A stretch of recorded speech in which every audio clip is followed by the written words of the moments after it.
شروع اللہ کا نام لے کر جو بڑا مہربان نہایت رحم والا ہے۔ بادشاہ نے عورتوں سے پوچھا کہ تمہارا کیا قصہ تھا جب تم نے یوسف کو اپنی طرف مائل کرنا چاہا؟ سب بول اٹھیں کہ اللہ پاک ہے، ہم نے اس میں کوئی برائی معلوم نہیں کی۔ عزیز کی بیوی نے کہا، اب سچی بات تو ظاہر ہو ہی گئی ہے، اصل یہ ہے کہ میں نے اس کو اپنی طرف مائل کرنا چاہا تھا اور وہ بے شک سچا ہے۔ یوسف نے کہا کہ میں نے یہ بات اس لیے پوچھی ہے کہ عزیز کو یقین ہو جائے کہ میں نے اس کی پیٹھ پیچھے اس کی امانت میں خیانت نہیں کی، اور اللہ خیانت کرنے والوں کی چال کو چلنے نہیں دیتا۔ اور میں اپنے آپ کو پاک صاف نہیں کہتا، کیونکہ نفس امارہ انسان کو برائی ہی سکھاتا رہتا ہے، مگر یہ کہ میرا پروردگار رحم فرمائے۔ بے شک میرا پروردگار بخشنے والا ہے، مہربان ہے۔ اور بادشاہ نے حکم دیا کہ اسے میرے پاس لاؤ، میں اسے اپنا مصاحب خاص بناؤں گا۔ پھر جب ان سے گفتگو کی تو کہا کہ آج سے تم ہمارے ہاں صاحب منزلت ہو اور صاحب اعتبار ہو۔ یوسف نے کہا، مجھے زرعی پیداوار پر مقرر کر دیجئے، کیونکہ میں حفاظت بھی کر سکتا ہوں اور اس کام سے واقف بھی ہوں۔ اس طرح ہم نے یوسف کو ملک مصر میں جگہ دی اور وہ اس ملک میں جہاں چاہتے تھے رہتے تھے۔ ہم اپنی رحمت جس پر چاہتے ہیں کرتے ہیں اور نیکوکاروں کے اجر کو ضائع نہیں کرتے۔ اور جو لوگ ایمان لائے اور ڈرتے رہے ان کے لیے آخرت کا اجر بہت بہتر ہے۔ اور یوسف کے بھائی کنعان سے مصر میں غلہ خریدنے کے لیے آئے تو یوسف کے پاس گئے، تو یوسف نے ان کو پہچان لیا اور وہ ان کو نہ پہچان سکے۔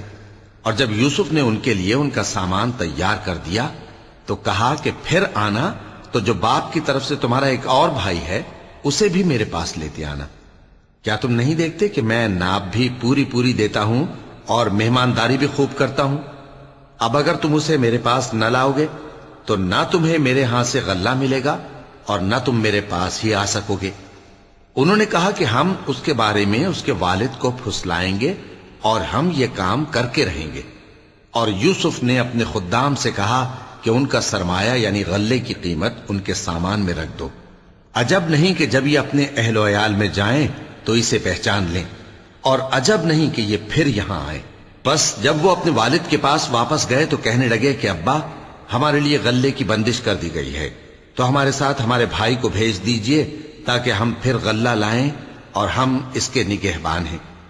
یعقوب نے کہا کہ میں اس کے بارے میں تمہارا اعتبار نہیں کرتا، مگر ویسا ہی جیسا پہلے اس کے بھائی کے بارے میں کیا تھا، سو اللہ ہی بہتر نگہبان ہے اور وہ سب سے زیادہ رحم کرنے والا ہے۔ اور جب انہوں نے اپنا اسباب کھولا تو دیکھا کہ ان کا سرمایہ واپس کر دیا گیا ہے۔ کہنے لگے، ابا ہمیں اور کیا چاہیے؟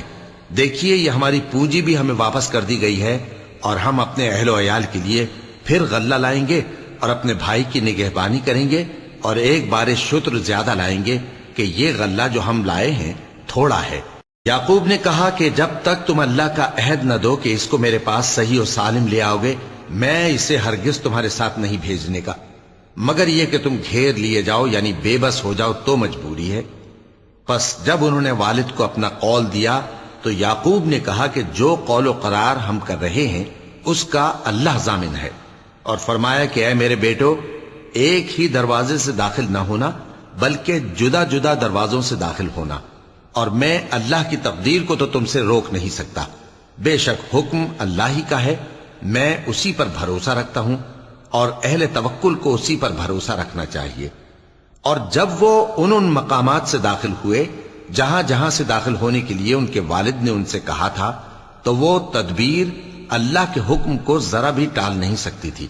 ہاں، وہ یعقوب کے دل کی خواہش تھی جو انہوں نے پوری کی تھی، اور بے شک وہ صاحب علم تھے، کیونکہ ہم نے ان کو علم سکھایا تھا، لیکن اکثر لوگ نہیں جانتے۔ اور جب وہ لوگ یوسف کے پاس پہنچے تو یوسف نے اپنے حقیقی بھائی کو اپنے پاس جگہ دی اور کہا کہ میں تمہارا بھائی ہوں، تو جو سلوک یہ ہمارے ساتھ کرتے رہے ہیں اس پر افسوس نہ کرنا۔ پھر جب ان کا اسباب تیار کر دیا تو اپنے بھائی کے تھیلے میں آپ خورا رکھ دیا۔ پھر جب وہ آبادی سے باہر نکل گئے تو ایک پکارنے والے نے آواز دی کہ قافلے والو، تم تو چور ہو۔ وہ ان کی طرف متوجہ ہو کر کہنے لگے کہ تمہاری کیا چیز کھوئی گئی ہے؟ وہ بولے کہ بادشاہ کا کٹورا کھویا گیا ہے، اور جو شخص اس کو لے کے آئے اس کے لیے ایک بار شتر انعام، اور میں اس کا ضامن ہوں۔ وہ کہنے لگے کہ اللہ کی قسم، تم کو معلوم ہے کہ ہم اس ملک میں اس لیے نہیں آئے کہ خرابی کریں اور نہ ہم چوری کیا کرتے ہیں۔ وہ بولے کہ اگر تم جھوٹے نکلے یعنی چوری ثابت ہوئی تو اس کی سزا کیا؟ انہوں نے کہا کہ اس کی سزا یہ کہ جس کے تھیلے میں وہ دستیاب ہو وہی اس کا بدل قرار دیا جائے۔ ہم ظالموں کو یہی سزا دیا کرتی ہیں۔ پھر یوسف نے اپنے بھائی کے تھیلے سے پہلے ان کے تھیلوں کو دیکھنا شروع کیا، پھر اپنے بھائی کے تھیلے میں سے اس کو نکال لیا۔ اس طرح ہم نے یوسف کے لیے تدبیر کی، ورنہ بادشاہ کے قانون کے مطابق وہ اپنے بھائی کو لے نہیں سکتے تھے مگر یہ کہ اللہ چاہے۔ ہم جس کے چاہتے ہیں درجے بلند کرتے ہیں، اور ہر علم والے سے بڑھ کر ایک بڑا علم والا ہے۔ برادران یوسف نے کہا کہ اگر اس نے چوری کی ہو تو کچھ عجب نہیں کہ اس کے ایک بھائی نے بھی پہلے چوری کی تھی، مگر یوسف نے اس بات کو اپنے دل میں مخفی رکھا اور ان پر ظاہر نہ ہونے دیا، یعنی زیر لب کہا کہ تم بڑے برے ہو، اور جو تم بیان کرتے ہو اللہ اسے خوب جانتا ہے۔ وہ کہنے لگے کہ اے عزیز، اس کے والد بہت بوڑھے ہیں اور اس سے بہت محبت رکھتے ہیں، تو اس کو چھوڑ دیجئے اور اس کی جگہ ہم میں سے کسی کو رکھ لیجئے، ہم دیکھتے ہیں کہ آپ احسان کرنے والے ہیں۔ یوسف نے کہا کہ اللہ پناہ میں رکھے کہ جس شخص کے پاس ہم نے اپنی چیز پائی ہے اس کے سوا کسی اور کو پکڑ لیں، ایسا کریں تو ہم بڑے بے انصاف ہیں۔ آخر جب وہ اس سے نا امید ہو گئے تو الگ ہو کر صلاح کرنے لگے۔ سب سے بڑے نے کہا، کیا تم نہیں جانتے کہ تمہارے والد نے تم سے اللہ کا عہد لیا ہے، اور اس سے پہلے بھی تم یوسف کے بارے میں قصور کر چکے ہو؟ تو جب تک والد صاحب مجھے اجازت نہ دیں میں تو اس جگہ سے ہلنے کا نہیں، یا اللہ میرے لیے کوئی فیصلہ کرے، اور وہ سب سے بہتر فیصلہ کرنے والا ہے۔ تم سب والد صاحب کے پاس واپس جاؤ اور کہو کہ ابا، آپ کے صاحبزادے نے وہاں جا کر چوری کی، اور ہم نے تو اپنی دانست کے مطابق آپ سے اس کے لے آنے کا عہد کیا تھا، مگر ہم غیب کی باتوں کے جاننے اور یاد رکھنے والے تو نہیں تھے، اور جس بستی میں ہم ٹھہرے تھے وہاں سے یعنی اہل مصر سے اور جس قافلے میں آئے ہیں اس سے دریافت کر لیجئے، اور ہم اس بیان میں بالکل سچے ہیں۔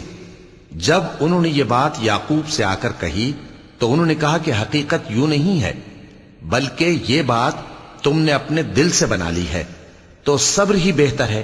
عجب نہیں کہ اللہ ان سب کو میرے پاس لے آئے، بے شک وہ علم والا ہے، حکمت والا ہے۔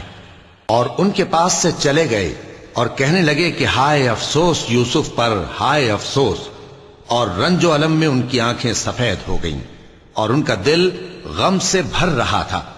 بیٹے کہنے لگے کہ واللہ آپ تو یوسف کو اسی طرح یاد ہی کرتے رہیں گے یہاں تک کہ آپ گھل جائیں گے یا جان ہی دے دیں گے۔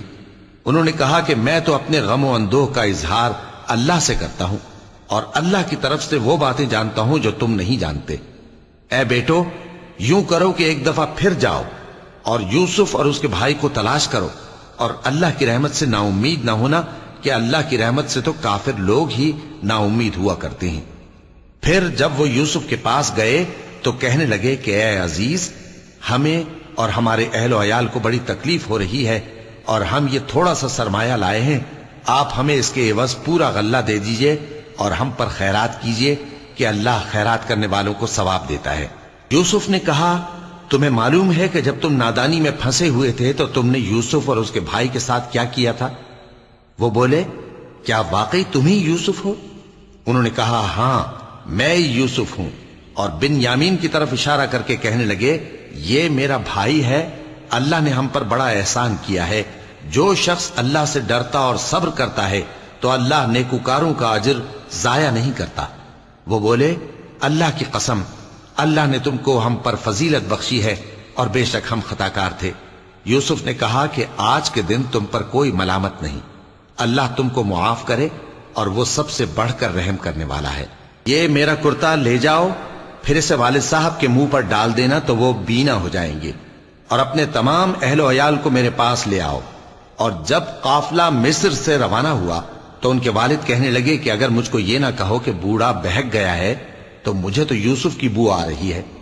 وہ بولے کہ واللہ آپ اسی قدیم غلطی میں مبتلا ہیں۔ مگر جب خوشخبری دینے والا آپ پہنچا تو اس نے کرتا ان کے منہ پر ڈال دیا، سو وہ بینا ہو گئے اور بیٹوں سے کہنے لگے کیا میں نے تم سے نہیں کہا تھا کہ میں اللہ کی طرف سے وہ باتیں جانتا ہوں جو تم نہیں جانتے؟ بیٹوں نے کہا کہ ابا ہمارے لیے ہمارے گناہ کی مغفرت مانگیے، بے شک ہم خطا کار تھے۔ فرمایا میں اپنے پروردگار سے تمہارے لیے بخشش مانگوں گا، بے شک وہ بخشنے والا ہے، مہربان ہے۔ پھر جب یہ سب لوگ یوسف کے پاس پہنچے تو انہوں نے اپنے والدین کو اپنے پاس جگہ دی اور کہا مصر میں داخل ہو جائیے، اللہ نے چاہا تو امن و امان سے رہیے گا۔ اور اپنے والدین کو تخت پر بٹھایا اور سب ان کے آگے سجدے میں گر پڑے۔ اور اس وقت یوسف نے کہا ابا جان، یہ میرے اس خواب کی تعبیر ہے جو میں نے پہلے بچپن میں دیکھا تھا، میرے پروردگار نے اسے سچ کر دیا اور اس نے مجھ پر بہت سے احسان کیے ہیں کہ مجھ کو قید خانے سے نکالا، اور اس کے بعد کہ شیطان نے مجھ میں اور میرے بھائیوں میں فساد ڈال دیا تھا آپ کو گاؤں سے یہاں لایا۔ بے شک میرا پروردگار جو چاہتا ہے تدبیر سے کرتا ہے، وہ علم والا ہے، حکمت والا ہے۔ جب یہ سب باتیں ہو لیں تو یوسف نے اللہ سے دعا کی کہ اے میرے پروردگار، تو نے مجھ کو حکومت سے نوازا اور خوابوں کی تعبیر کا علم بخشا۔ اے آسمانوں اور زمین کے پیدا کرنے والے، تو ہی دنیا اور آخرت میں میرا کارساز ہے، تو مجھے دنیا سے اپنی اطاعت کی حالت میں اٹھائیو اور آخرت میں اپنے نیک بندوں میں داخل کیجو۔ اے پیغمبر، یہ اخبار غیب میں سے ہیں جو ہم تمہاری طرف بھیجتے ہیں۔ اور جب برادران یوسف نے اپنی بات پر اتفاق کیا تھا اور وہ فریب کر رہے تھے تو تم ان کے پاس تو نہ تھے، اور بہت سے آدمی گو تم کتنی خواہش کرو ایمان لانے والے نہیں ہیں، اور تم ان سے اس خیر خواہی کا کچھ صلہ بھی تو نہیں مانگتے۔ یہ قرآن اور کچھ نہیں تمام جہانوں کے لیے نصیحت ہے، اور آسمان و زمین میں بہت سی نشانیاں ہیں جن پر سے یہ گزرتے ہیں اور ان کو نظر انداز کر دیتے ہیں، اور یہ اکثر اللہ پر ایمان نہیں رکھتے مگر اس کے ساتھ شرک بھی کرتے ہیں۔ تو کیا یہ اس بات سے بے خوف ہیں کہ ان پر اللہ کا عذاب نازل ہو کر ان کو ڈھانپ لے، یا ان پر ناگہاں قیامت آ جائے اور انہیں خبر بھی نہ ہو؟ کہہ دو میرا رستہ تو یہ ہے، میں اللہ کی طرف بلاتا ہوں سمجھ بوجھ کر، میں بھی لوگوں کو اللہ کی طرف بلاتا ہوں اور میرے پیرو بھی، اور اللہ پاک ہے اور میں شرک کرنے والوں میں سے نہیں ہوں۔ اور ہم نے تم سے پہلے بستیوں کے رہنے والوں میں سے مرد ہی بھیجے تھے جن کی طرف ہم وہی بھیجتے تھے۔ کیا ان لوگوں نے ملک میں سیر و سیاحت نہیں کی کہ دیکھ لیتے کہ جو لوگ ان سے پہلے تھے ان کا انجام کیا ہوا؟ اور متقیوں کے لیے آخرت کا گھر بہت اچھا ہے، کیا تم سمجھتے نہیں؟ یہاں تک کہ جب پیغمبر نا امید ہو گئے اور انہوں نے خیال کیا کہ اپنی نصرت کے بارے میں جو بات انہوں نے کہی تھی اس میں وہ سچے نہ نکلے، تو ان کے پاس ہماری مدد آ پہنچی، پھر جسے ہم نے چاہا بچا دیا، اور ہمارا عذاب اتر کر گناہگار لوگوں سے پھیرا نہیں کرتا۔ ان کے قصے میں عقل مندوں کے لیے عبرت ہے۔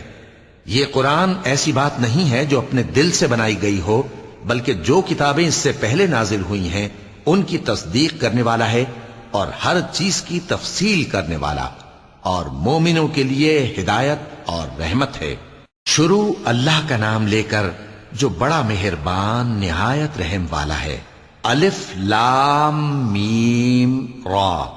اے نبی، یہ کتاب الہی کی آیتیں ہیں، اور جو کچھ تمہارے پروردگار کی طرف سے تم پر نازل ہوا ہے حق ہے، لیکن اکثر لوگ ایمان نہیں لاتے۔ اللہ وہی تو ہے جس نے ستونوں کے بغیر آسمان جیسا کہ تم دیکھتے ہو اتنے اونچے بنائے، پھر عرش پر جلوہ افروز ہوا اور سورج اور چاند کو کام میں لگا دیا، ہر ایک میعاد معین تک گردش کر رہا ہے۔ وہی دنیا کے کاموں کا انتظام کرتا ہے، اس طرح وہ اپنی آیتیں کھول کھول کر بیان کرتا ہے کہ تم اپنے پروردگار کے روبرو جانے کا یقین کرو۔ اور وہی ہے جس نے زمین کو پھیلایا اور اس میں پہاڑ اور دریا پیدا کیے اور ہر طرح کے میووں کی دو دو قسمیں بنائیں۔ وہی رات کو دن کا لباس پہناتا ہے، غور کرنے والوں کے لیے اس میں بہت سی نشانیاں ہیں۔ اور زمین میں کئی طرح کے قطعات ہیں ایک دوسرے سے ملے ہوئے، اور انگور کے باغ اور کھیتی اور کھجور کے درخت، بعض کی بہت سی شاخیں ہیں اور بعض کی اتنی نہیں ہوتی، باوجود کہ پانی سب کو ایک ہی ملتا ہے۔ اور ہم بعض میووں کو بعض پر لذت میں فضیلت دیتی ہیں، اور اس میں سمجھنے والوں کے لیے بہت سی نشانیاں ہیں۔ اگر تم عجیب بات سننی چاہو تو کافروں کا یہ کہنا عجیب ہے کہ جب ہم مر کر مٹی ہو جائیں گے تو کیا اثر نو پیدا ہوں گے؟ یہی لوگ ہیں جو اپنے پروردگار سے منکر ہوئے ہیں، اور یہی ہیں جن کی گردنوں میں طوق ہوں گے، اور یہی اہل دوزخ ہیں کہ ہمیشہ اس میں جلتے رہیں گے۔ اور یہ لوگ بھلائی سے پہلے تم سے برائی جلدی سے مانگتے ہیں، یعنی طالب عذاب ہیں، حالانکہ ان سے پہلے عذاب واقع ہو چکے ہیں، اور تمہارا پروردگار لوگوں کو باوجود ان کی بے انصافیوں کے معاف کرنے والا ہے، اور بے شک تمہارا پروردگار سخت عذاب دینے والا ہے۔ اور کافر لوگ کہتے ہیں کہ اس پیغمبر پر اس کے پروردگار کی طرف سے کوئی نشانی کیوں نازل نہیں ہوئی؟ اے نبی، تم تو صرف خبردار کرنے والے ہو، اور ہر ایک قوم کے لیے رہنما ہوا کرتا ہے۔ اللہ ہی اس بچے سے واقف ہے جو عورت کے پیٹ میں ہوتا ہے، اور وہی پیٹ کے سکڑنے اور بڑھنے سے بھی واقف ہے، اور ہر چیز کا اس کے ہاں ایک اندازہ مقرر ہے۔ وہ چھپی اور ظاہر چیزوں کا جاننے والا ہے، سب سے بزرگ ہے، عالی رتبہ ہے۔ کوئی تم میں سے چپکے سے بات کہے یا پکار کر، یا رات کو کہیں چھپ جائے یا دن کی روشنی میں کھلم کھلا چلے پھرے، اللہ کے نزدیک برابر ہے۔ اس کے آگے اور پیچھے اللہ کے چوکیدار ہیں جو اللہ کے حکم سے اس کی نگرانی کرتے ہیں۔ اللہ اس نعمت کو جو کسی قوم کو حاصل ہے نہیں بدلتا جب تک کہ وہ اپنی حالت کو نہ بدلے، اور جب اللہ کسی قوم کے ساتھ برائی کا ارادہ کرتا ہے تو وہ پھر نہیں سکتی، اور اللہ کے سوا ان کا کوئی مددگار نہیں ہوتا۔ وہی تو ہے جو تم کو ڈرانے اور امید دلانے کے لیے بجلی دکھاتا اور بھاری بھاری بادل پیدا کرتا ہے، اور رعد اور فرشتے سب اس کے خوف سے اس کی تسبیح و تحمید کرتے رہتی ہیں۔ اور وہی بجلیاں بھیجتا ہے، پھر جس پر چاہتا ہے گرا بھی دیتا ہے، جبکہ وہ اللہ کے بارے میں جھگڑتی ہیں، اور وہ بڑی قوت والا ہے۔ کام کا پکارنا تو اسی کا ہے، اور جن کو یہ لوگ اس کے سوا پکارتے ہیں وہ ان کی پکار کو کسی طرح قبول نہیں کرتے، مگر اس شخص کی طرح جو اپنے دونوں ہاتھ پانی کی طرف پھیلا دے تاکہ دور ہی سے اس کے منہ تک آ پہنچے، حالانکہ وہ اس تک کبھی بھی نہیں آ سکتا۔ اور اسی طرح کافروں کی پکار بیکار ہے۔ اور جتنی مخلوقات آسمانوں اور زمین میں ہے، خوشی سے یا ناخوشی سے اللہ کے آگے سجدہ کرتی ہے، اور ان کے سائے بھی صبح و شام سجدے کرتی ہیں۔ چونکہ آیت سجدہ تلاوت کی گئی ہے، لہذا سامعین پر سجدہ واجب ہے۔ ان سے پوچھو کہ آسمانوں اور زمین کا پروردگار کون ہے؟ تم ہی کہہ دو کہ اللہ۔ ان سے کہو کہ کیا تم نے اللہ کو چھوڑ کر ایسے لوگوں کو کارساز بنایا ہے جو خود اپنے نفع و نقصان کا بھی اختیار نہیں رکھتے؟ کہو کیا اندھا اور آنکھوں والا برابر ہیں، یا اندھیرا اور اجالا برابر ہو سکتا ہے؟ بھلا ان لوگوں نے جن کو اللہ کا شریک مقرر کیا ہے، کیا انہوں نے اللہ کسی مخلوقات پیدا کی ہے جس کے سبب ان کے لیے مخلوقات مشتبہ ہو گئی ہے؟ کہہ دو کہ اللہ ہی ہر چیز کا پیدا کرنے والا ہے، اور وہ یکتا ہے، بڑا زبردست ہے۔ اسی نے آسمان سے مے برسایا، پھر اس سے اپنے اپنے اندازے کے مطابق نالے بہ نکلے، پھر پانی پر پھولا ہوا جھاگ آ گیا۔ اور جس چیز کو زیور یا کوئی اور سامان بنانے کے لیے آگ میں تپاتے ہیں، اس میں بھی ایسا ہی جھاگ ہوتا ہے۔ اس طرح اللہ حق و باطل کی مثال بیان فرماتا ہے۔ سو جھاگ تو سوکھ کر زائل ہو جاتا ہے، اور پانی جو لوگوں کو فائدہ پہنچاتا ہے وہ زمین میں ٹھہرا رہتا ہے۔ اس طرح اللہ صحیح اور غلط کی مثالیں بیان فرماتا ہے تاکہ تم سمجھو۔ جن لوگوں نے اللہ کے حکم کو قبول کیا ان کی حالت بہت بہتر ہوگی، اور جنہوں نے اس کو قبول نہ کیا، اگر روئے زمین کے سب خزانے ان کے اختیار میں ہوں تو وہ سب کے سب اور ان کے ساتھ اتنے ہی اور نجات کے بدلے میں صرف کر ڈالیں، مگر نجات کہاں؟ ایسے لوگوں کا حساب بھی برا ہوگا، اور ان کا ٹھکانہ بھی دوزخ ہے، اور وہ بری جگہ ہے۔ بھلا جو شخص یہ جانتا ہے کہ جو کچھ تمہارے پروردگار کی طرف سے تم پر نازل ہوا ہے حق ہے، وہ اس شخص کی طرح ہے جو اندھا ہے؟ اور سمجھتے تو وہی ہیں جو عقل مند ہیں، جو اللہ کے عہد کو پورا کرتے ہیں اور قول و قرار کو نہیں توڑتے، اور جن رشتوں کے جوڑے رکھنے کا اللہ نے حکم دیا ان کو جوڑے رکھتے، اور اپنے پروردگار سے ڈرتے رہتے اور برے حساب سے خوف رکھتے ہیں۔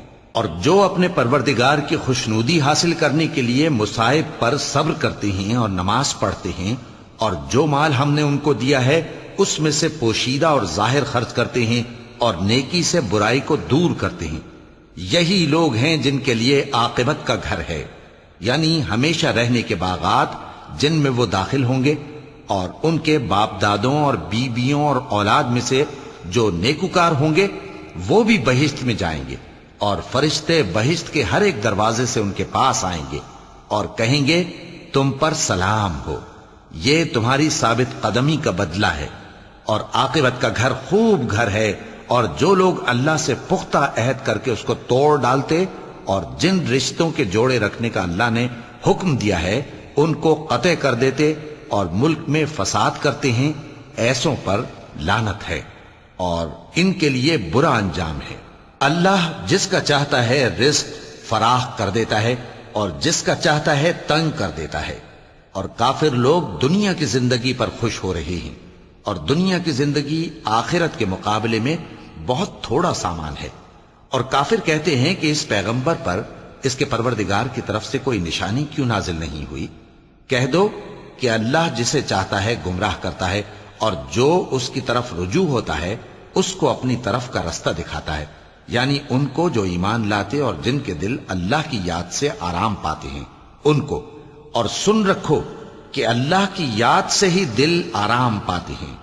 جو لوگ ایمان لائے اور عمل نیک کیے ان کے لیے خوشحالی اور عمدہ ٹھکانہ ہے۔ جس طرح ہم پہلے پیغمبر بھیجتے رہے ہیں اسی طرح اے نبی ہم نے تم کو اس امت میں جس سے پہلے بہت سی امتیں گزر چکی ہیں بھیجا ہے، تاکہ تم ان کو وہ کتاب جو ہم نے تمہاری طرف بھیجی ہے پڑھ کر سنا دو۔ اور یہ لوگ رحمان کو نہیں مانتے۔ کہہ دو وہی تو میرا پروردگار ہے، اس کے سوا کوئی معبود نہیں، میں اسی پر بھروسہ رکھتا ہوں اور اسی کی طرف رجوع کرتا ہوں۔ اور اگر کوئی قرآن ایسا ہوتا کہ اس کی تاثیر سے پہاڑ چل پڑتے یا زمین پھٹ جاتی یا مردوں سے کلام کر سکتے تو کیا یہ لوگ ایمان لے آتے؟ بات یہ ہے کہ سب باتیں اللہ کے اختیار میں ہیں، تو کیا مومنوں کو اس سے اطمینان نہیں ہوا کہ اگر اللہ چاہتا تو سب لوگوں کو ہدایت کے رستے پر چلا دیتا؟ اور کافروں پر ہمیشہ ان کے اعمال کے بدلے آفت آتی رہے گی یا ان کے مکانات کے قریب نازل ہوتی رہے گی یہاں تک کہ اللہ کا وعدہ آ پہنچے۔ بے شک اللہ وعدہ خلاف نہیں کرتا۔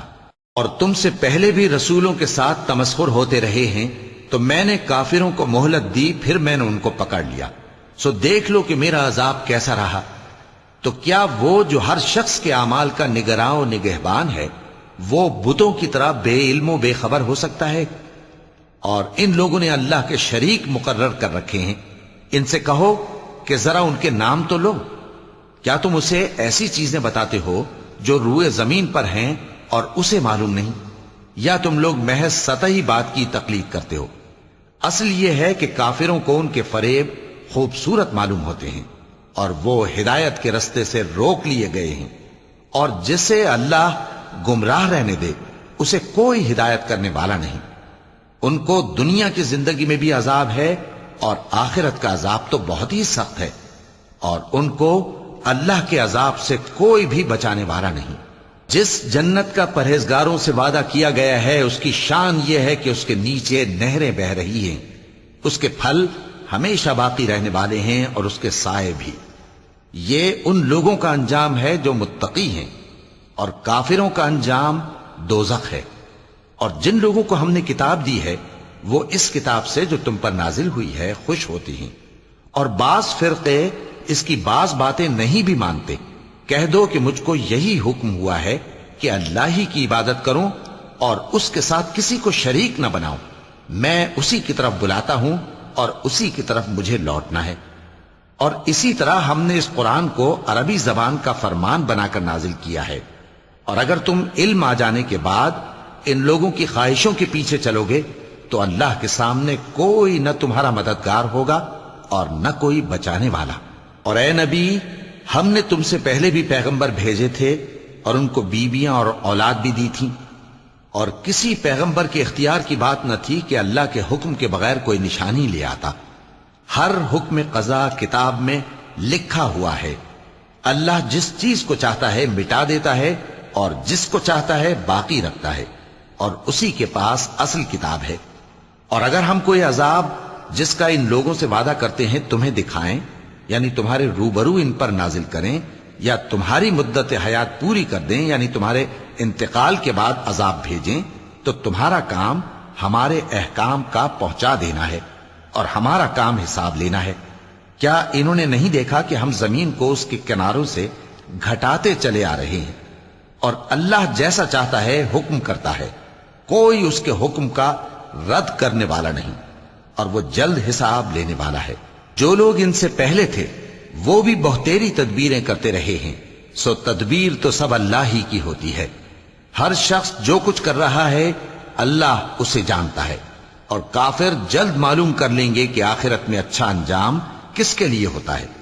اور کافر لوگ کہتے ہیں کہ تم پیغمبر نہیں ہو، کہہ دو کہ میرے اور تمہارے درمیان اللہ اور وہ شخص جس کے پاس کتاب آسمانی کا علم ہے بطور گواہ کافی ہے۔ شروع اللہ کا نام لے کر جو بڑا مہربان نہایت رحم والا ہے۔ الف لام را، یہ ایک پر نور کتاب ہے، اس کو ہم نے تم پر اس لیے نازل کیا ہے کہ تم لوگوں کو اندھیروں سے نکال کر روشنی کی طرف لے جاؤ، یعنی ان کے پروردگار کے حکم سے عزت والے خوبیوں والے مالک کے راستے کی طرف، یعنی اس اللہ کے راستے کی طرف کہ جو کچھ آسمانوں اور زمین میں ہے سب اسی کا ہے۔ اور ان کافروں کے لیے عذاب شدید کی وجہ سے تباہی اور بربادی مقدر ہے، جو آخرت کے مقابلے میں دنیاوی زندگی کو پسند کرتے اور لوگوں کو اللہ کے راستے سے روکتے اور اس میں کجی چاہتے ہیں۔ یہ لوگ بڑے دور کی گمراہی میں ہیں، اور ہم نے کوئی پیغمبر نہیں بھیجا مگر وہ اپنی قوم کی زبان بولتا تھا تاکہ انہیں احکام الہی کھول کھول کر بتا دے۔ پھر اللہ جسے چاہتا ہے گمراہ رہنے دیتا ہے اور جسے چاہتا ہے ہدایت دیتا ہے، اور وہ غالب ہے، حکمت والا ہے۔ اور ہم نے موسیٰ کو اپنی نشانیاں دے کر بھیجا کہ اپنی قوم کو تاریکیوں سے نکال کر روشنی میں لے جاؤ، اور ان کو اللہ کے دن یاد دلاؤ، اور اس میں ان لوگوں کے لیے جو صابر و شاکر ہیں نشانیاں ہیں۔ اور جب موسیٰ نے اپنی قوم سے کہا کہ اللہ نے جو تم پر مہربانیاں کی ہیں ان کو یاد کرو، جبکہ اس نے تم کو فرعون کی قوم سے رہائی بخشی، وہ لوگ تمہیں برے برے عذاب دیتے تھے اور تمہارے بیٹوں کو مار ڈالتے تھے اور تمہاری لڑکیوں کو زندہ رہنے دیتے تھے، اور اس میں تمہارے پروردگار کی طرف سے بڑی آزمائش تھی۔ اور جب تمہارے پروردگار نے تم کو آگاہ کیا کہ اگر شکر کرو گے تو میں تمہیں زیادہ دوں گا، اور اگر ناشکری کرو گے تو یاد رکھو کہ میرا عذاب بھی سخت ہے۔ اور موسیٰ نے صاف صاف کہہ دیا کہ اگر تم اور جتنے اور لوگ زمین میں ہیں سب کے سب ناشکری کرو تو بھی اللہ بے نیاز ہے، قابل تعریف ہے۔ بھلا تم کو ان لوگوں کے حالات کی خبر نہیں پہنچی جو تم سے پہلے تھے، یعنی نوح اور عاد اور سمود کی قوم اور جو ان کے بعد تھے، جن کا علم اللہ کے سوا کسی کو نہیں۔ جب ان کے پاس ان کے پیغمبر نشانیاں لے کر آئے تو انہوں نے اپنے ہاتھ ان کے منہوں پر رکھ دیے کہ خاموش رہو، اور کہنے لگے کہ ہم تو تمہاری رسالت کو تسلیم نہیں کرتے، اور جس چیز کی طرف تم ہمیں بلاتے ہو ہم کو اس میں بھاری شک ہے۔ ان کے پیغمبروں نے کہا کیا تم کو اللہ کے بارے میں شک ہے جو آسمانوں اور زمین کا پیدا کرنے والا ہے؟ وہ تمہیں اس لیے بلاتا ہے کہ تمہارے گناہ بخشے اور ایک مدت مقرر تک تم کو مہلت دے۔ وہ بولے کہ تم تو ہمارے ہی جیسے آدمی ہو، تمہارا یہ منشا ہے کہ جن چیزوں کو ہمارے بڑے پوجتے رہے ہیں ان کے پوجنے سے تم ہمیں روک دو، تو اچھا کوئی کھلی دلیل لاؤ، یعنی معجزہ دکھاؤ۔ پیغمبروں نے ان سے کہا کہ ہاں ہم تمہارے ہی جیسے آدمی ہیں، لیکن اللہ اپنے بندوں میں سے جس پر چاہتا ہے نبوت کا احسان کرتا ہے، اور ہمارے اختیار کی بات نہیں کہ ہم اللہ کے حکم کے بغیر تم کو تمہاری فرمائش کے مطابق معجزہ دکھائیں۔ اور اللہ ہی پر مومنوں کو تو بھروسہ رکھنا چاہیے، اور ہم کیوں اللہ پر بھروسہ نہ رکھیں حالانکہ اس نے ہم کو ہمارے دین کے سیدھے رستے بتائے ہیں، اور جو تکلیفیں تم ہم کو دیتے ہو اس پر ہم صبر کریں گے، اور اہل توکل کو تو اللہ ہی پر بھروسہ رکھنا چاہیے۔ اور جو کافر تھے انہوں نے اپنے پیغمبروں سے کہا کہ یا تو ہم تم کو اپنے ملک سے باہر نکال دیں گے یا تم ہمارے مذہب میں واپس آ جاؤ۔ پس ان کے پروردگار نے ان کی طرف وحی بھیجی کہ ہم ظالموں کو ہلاک کر دیں گے اور ان کے بعد تم کو اس زمین میں آباد کر دیں گے۔ یہ اس شخص کے لیے ہے جو قیامت کے روز میرے سامنے کھڑے ہونے سے ڈرے اور میرے عذاب سے خوف کرے۔ اور پیغمبروں نے اللہ سے فتح چاہی اور ہر سرکش ضدی نامراد رہ گیا۔ اس کے پیچھے دوزخ ہے اور اسے پیپ والا پانی پلایا جائے گا، وہ اس کو گھونٹ گھونٹ کر کے پیے گا اور گلے سے نہیں اتار سکے گا، اور ہر طرف سے اسے موت آ رہی ہوگی مگر وہ مرنے میں نہیں آئے گا، اور اس کے بعد سخت عذاب ہوگا۔ جن لوگوں نے اپنے پروردگار سے کفر کیا ان کے اعمال کی مثال راکھ کی سی ہے کہ آندھی کے دن اس پر زور کی ہوا چلے جو اسے اڑا لے جائے۔ اسی طرح جو کام وہ کرتے رہے ان پر ان کو کچھ قابو نہ ہوگا۔ یہی تو پرلے سرے کی گمراہی ہے۔ کیا تم نے نہیں دیکھا کہ اللہ نے آسمانوں اور زمین کو تدبیر سے پیدا کیا ہے؟ اگر وہ چاہے تو تم کو نابود کر دے اور تمہاری جگہ نئی مخلوق پیدا کر دے، اور یہ اللہ کو کچھ بھی مشکل نہیں۔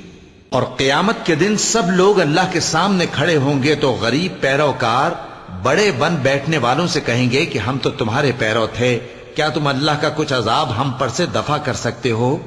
وہ کہیں گے کہ اگر اللہ ہم کو ہدایت کرتا تو ہم تم کو ہدایت کرتے۔ اب ہم گھبراہٹ ظاہر کریں یا صبر کریں ہمارے حق میں برابر ہے، کوئی جگہ رہائی کی ہمارے لیے نہیں ہے۔ اور جب حساب کتاب کا کام فیصل ہو چکے گا تو شیطان کہے گا جو وعدہ اللہ نے تم سے کیا تھا وہ تو سچا تھا، اور جو وعدہ میں نے تم سے کیا تھا وہ جھوٹا تھا، اور میرا تم پر کسی طرح کا زور نہیں تھا۔ ہاں، میں نے تم کو گمراہی اور باطل کی طرف بلایا تو تم نے جلدی سے اور بے دلیل میرا کہنا مان لیا۔ تو آج مجھے ملامت نہ کرو، اپنے آپ ہی کو ملامت کرو۔ نہ میں تمہاری فریاد رسی کر سکتا ہوں اور نہ تم میری فریاد رسی کر سکتے ہو۔ میں اس بات سے انکار کرتا ہوں کہ تم پہلے مجھے شریک بناتے تھے۔ بے شک جو ظالم ہیں ان کے لیے درد دینے والا عذاب ہے۔ اور جو ایمان لائے اور عمل نیک کرتے رہے وہ بہشتوں میں داخل کیے جائیں گے جن کے نیچے نہریں بہہ رہی ہیں۔ اپنے پروردگار کے حکم سے وہ ہمیشہ ان میں رہیں گے، وہاں وہ ہر ملاقات پر ایک دوسرے کو سلام کہیں گے۔ کیا تم نے نہیں دیکھا کہ اللہ نے کلمہ طیبہ کی کیسی مثال بیان فرمائی ہے؟ وہ ایسی ہے جیسے پاکیزہ درخت جس کی جڑ مضبوط ہو اور شاخیں آسمان میں پھیلی ہوں۔ وہ اپنے پروردگار کے حکم سے ہر موقع پر پھل لاتا ہو، اور اللہ لوگوں کے لیے مثالیں بیان فرماتا ہے تاکہ وہ نصیحت حاصل کریں۔ اور ناپاک بات یعنی غلط عقیدے کی مثال ناپاک درخت کی سی ہے کہ وہ زمین کے اوپر ہی سے اکھیڑ کر پھینک دیا جائے، اس کو ذرا بھی قرار و ثبات نہیں۔ اللہ مومنوں کے دلوں کو صحیح اور پکی بات سے دنیا کی زندگی میں بھی مضبوط رکھتا ہے اور آخرت میں بھی رکھے گا۔ اور اللہ بے انصافوں کو گمراہ کر دیتا ہے، اور اللہ جو چاہتا ہے کرتا ہے۔ کیا تم نے ان لوگوں کو نہیں دیکھا جنہوں نے اللہ کے احسان کو ناشکری سے بدل دیا اور اپنی قوم کو تباہی کے گھر میں لا اتارا، یعنی دوزخ میں، کہ سب ناشکرے اس میں داخل ہوں گے اور وہ برا ٹھکانہ ہے۔ اور ان لوگوں نے اللہ کے شریک مقرر کیے کہ لوگوں کو اس کے رستے سے گمراہ کریں۔ کہہ دو کہ چند روز فائدے اٹھا لو، آخر کار تم کو دوزخ کی طرف لوٹ کر جانا ہے۔ اے پیغمبر، میرے مومن بندوں سے کہہ دو کہ نماز پڑھا کریں، اور اس دن کے آنے سے پیشتر جس میں نہ اعمال کا سودا ہوگا اور نہ دوستی کام آئے گی، ہمارے دیے ہوئے مال میں سے پوشیدہ اور علانیہ خرچ کرتے رہیں۔ اللہ ہی تو ہے جس نے آسمانوں اور زمین کو پیدا کیا اور آسمان سے مے برسایا، پھر اس سے تمہارے کھانے کے لیے پھل پیدا کیے اور کشتیوں اور جہازوں کو تمہارے زیر فرمان کیا تاکہ وہ سمندر میں اس کے حکم سے چلیں، اور نہروں کو بھی تمہارے زیر فرمان کیا، اور سورج اور چاند کو تمہارے لیے کام میں لگا دیا کہ دونوں دن رات ایک ڈگر پر چل رہے ہیں، اور رات اور دن کو بھی تمہاری خاطر کام میں لگا دیا، اور جو کچھ تم نے مانگا سب میں سے تم کو عنایت کیا۔ اور اگر اللہ کے احسان گننے لگو تو شمار نہ کر سکو، مگر لوگ نعمتوں کا شکر نہیں کرتے۔ کچھ شک نہیں کہ انسان بڑا بے انصاف ہے، ناشکرا ہے۔ اور جب ابراہیم نے دعا کی کہ اے میرے پروردگار اس شہر کو لوگوں کے لیے امن کی جگہ بنا دے اور مجھے اور میری اولاد کو اس بات سے کہ بتوں کی پرستش کرنے لگیں بچائے رکھیو۔ اے پروردگار انہوں نے بہت سے لوگوں کو گمراہ کیا ہے، سو جس شخص نے میرا کہا مانا وہ میرا ہے، اور جس نے میری نافرمانی کی تو تو بخشنے والا ہے، مہربان ہے۔ اے پروردگار میں نے اپنی اولاد ایک وادی میں جہاں کھیتی نہیں تیرے عزت و ادب والے گھر کے پاس لا بسائی ہے۔ اے پروردگار تاکہ یہ نماز پڑھیں سو تو لوگوں کے دلوں کو ایسا کر دے کہ ان کی طرف جھکے رہیں، اور ان کو میووں سے روزی دیتے رہنا تاکہ تیرا شکر کریں۔ اے پروردگار جو بات ہم چھپاتے اور جو ظاہر کرتے ہیں تو سب جانتا ہے، اور اللہ سے کوئی چیز مخفی نہیں، نہ زمین میں نہ آسمان میں۔ اللہ کا شکر ہے جس نے مجھ کو بڑی عمر میں اسماعیل اور اسحاق بخشے، بے شک میرا پروردگار دعا سننے والا ہے۔ اے پروردگار مجھ کو ایسی توفیق عنایت کر کہ نماز پڑھتا رہوں اور میری اولاد کو بھی یہ توفیق بخش۔ اے پروردگار میری دعا قبول فرما۔ اے پروردگار حساب کتاب کے دن میری اور میرے ماں باپ کی اور مومنوں کی مغفرت کیجو۔ صدق اللہ العظیم۔